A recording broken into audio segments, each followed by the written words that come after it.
मैं पिछले 2-3 महीने से ना सोशल मीडिया में आया। मेरी माँ बीमार थी, मैं बीमार था, लेकिन मैं चुप रहा।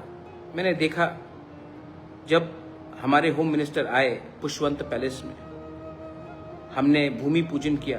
अपने लिए तो मैंने 1 रुपया नहीं मांगा। कॉन्ट्रैक्ट तो पुष्पवंत पैलेस के मेरे नाम में नहीं जा रहा है। मुझे क्या मिल रहा है? मुझे सम्मान मिल रहा है। मेरे लोगों को एक हॉस्पिटैलिटी सेंटर खोमलुंग में मिल रहा है, जहां में नौकरी त्रिपुरा को मिलेगा, वहां से त्रिपुरा के लोगों को मिलेगा। हर चीज में अगर आप खुद का फायदा देखोगे तो जो आपका सामने बैठा है वो भी समझ जाएगा कि ये आदमी लालची है।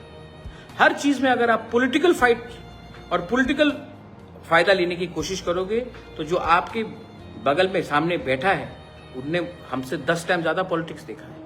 वो समझ जाएगा कि ये आदमी पॉलिटिकल फायदा देख रहा है, लोगों का फायदा नहीं देख रहा है। तो आई एम वेरी फोकस्ड। मैं फोकस्ड हूं।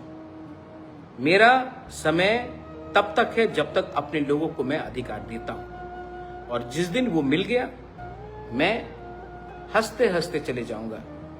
मुझे ना बॉडीगार्ड चाहिए, ना सिक्योरिटी चाहिए, ना पोस्ट चाहिए।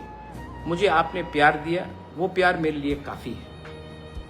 त्रिपुरा का भला चाहता हूं, नॉर्थ ईस्ट का भला चाहता हूं, अपने देश से प्यार करता हूं, और वो मैं करूंगा।